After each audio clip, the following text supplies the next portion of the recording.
Good morning, BDF 44.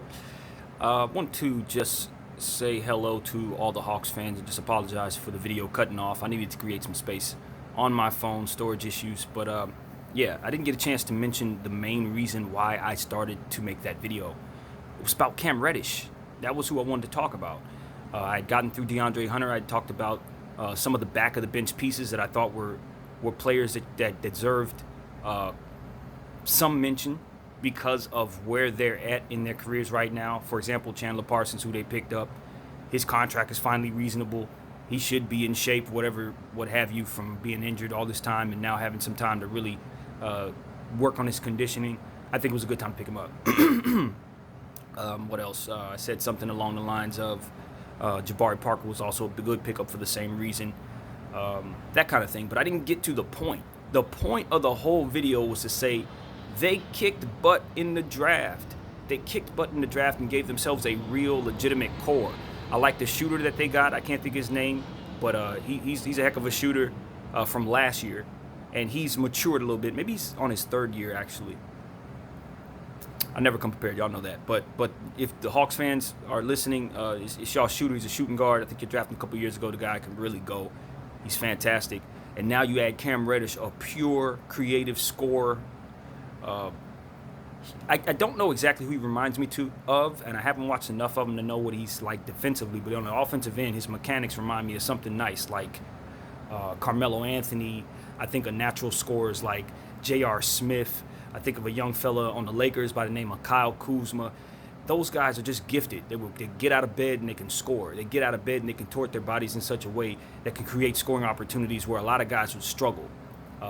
So that's what I wanted to say. That I think Cam Reddish is going to be a great fit for the Hawks going forward. I think that there's going to be opportunities for him to succeed, open shots because of some of their weapons in other areas. I don't think he's going to get as much attention as you probably should give him early on.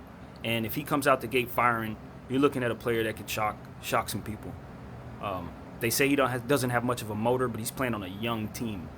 And guys around him are going to be as energetic as him. He's not going to be in a situation where he's going to lose interest in the game, I don't think. I don't think this is going to be a losing team. So anyway, I just wanted to wrap up my Hawks statement and by saying that I think that could be at best the breakout team in the Eastern Conference. At worst, I think they can be well on their way to being a team that you respect, well on their way to being a team like Orlando, who made the playoffs last year, and with a lot of momentum going into the following season. So I like the Hawks. I'm not sure if I think they're going to make the playoffs or not, but just wanted to wrap that up.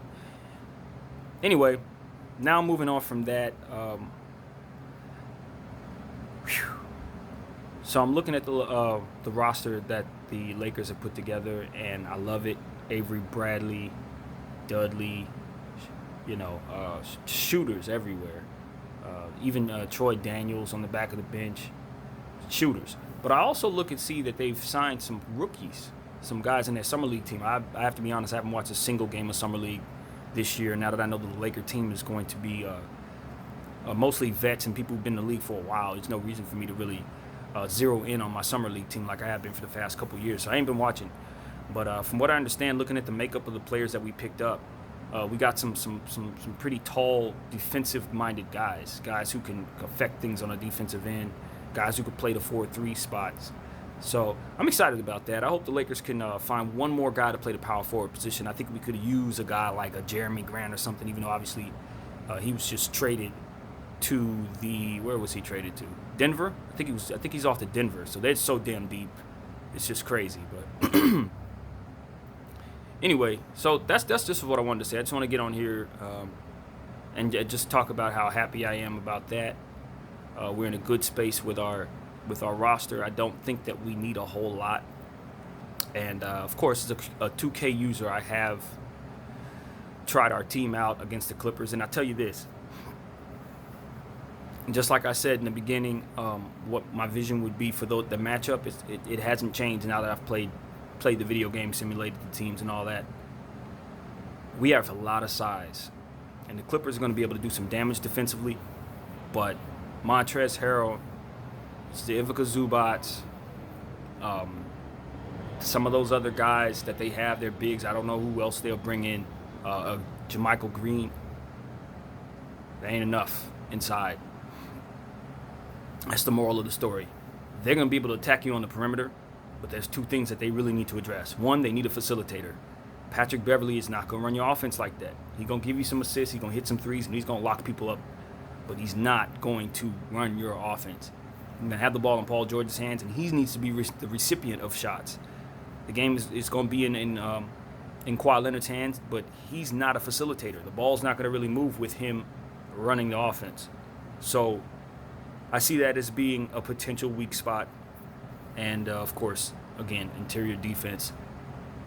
They're going to get up. They're going to get ate up. I'm telling you. It's not going to be what people think in regards to the Clippers just dominating the league. They're not going to dominate like people think they are unless they address those two things, or at least one of those two things. Right now, those are glaring weaknesses. Yeah. Watch. When they go up against Philly, dogfight. When Philly come to town, dogfight. Why? Because Joel's going to eat. Go up against us, AD's going to eat. Boogie lost a lot of weight. Love how he looked in the interview that I saw yesterday of him. He was kind of talking to some Laker reporters. Looks like he's lost about 15, 20 pounds. Very, very much in shape already. And it's, July? At this pace, we're going to see probably the best conditioned Boogie we've ever seen if he keeps up what he looks like he's been doing. So that's exciting. He's going to eat. JaVale McGee. People forget JaVale McGee started the season last year playing the best basketball of his career. Just simply the best basketball of his career. And I'm a believer. Now, he went down with pneumonia and had a few other things. He was trying to fight his way back into that, and he never really got back into the shape that he was in to start the season. But if he's working out right now, yeah, he's going to be a heck of a problem, especially from a bench role. My God, you're giving a 7-footer who's won championships a bench role on a team that allows him spells to relax and rest his knees. And all the big men are going to be able to rest their legs because of the tandem of big men that we have. I just love what we have in the half-court setting, and that's why I really think the Clippers are going to have issues there. They're not great half-court team. They're not a great half-court team right now. They have half-court ability. Let's not be foolish. With superstars on the team, they're going to be able to do some things, but that's not how they're going to want to play. They're not going to want to slow the game down at all, and they're going to have to. So any team that can bang, man, any team that has big boy bangers and some help are going to have some success against the Clippers in the inside. Now, that doesn't mean they're going to win the game. Let's not be foolish here. If you don't have wings and you don't have shooting, you ain't beat the Clippers. But you can eat on the inside. You can eat. And I'll tell you this. Zubac, Montrez, foul trouble is going to be it's going to be a part of it. It's going to be real for them this year. That's going to be real. That's going to be real. Foul trouble is going to be a thing.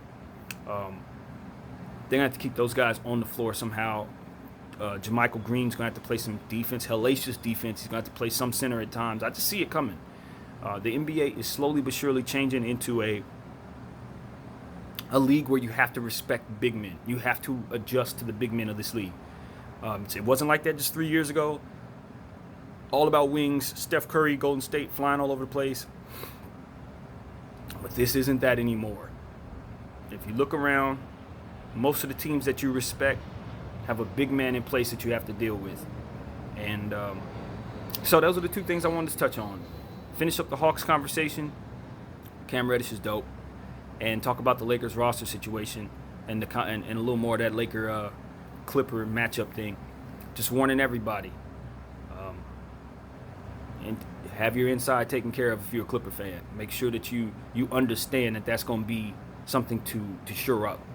Don't be surprised when Anthony Davis goes for 50 on you, or Nikola Jokic has a triple-double with high scoring. Don't be surprised, because it's just, they have no answer for that. Anyway, that will conclude my rant. I hope you all have a wonderful day. Oh, one more thing. Y'all wonder why I'm always shirtless or something like that. I'm not naked. I'm not trying to be funny and nothing weird like that. In the mornings, I do my workouts every day, and since I'm home alone, comfortable, there's no reason for me to wear a dang shirt. But yeah, I pick up the phone and I just start talking. So yeah, I'm not trying to be weird. It's not a thing. I just realized in most of my videos now it looks like I'm not wearing a shirt or I'm not wearing a shirt. So yeah, just morning workouts and early video conversations. Peace.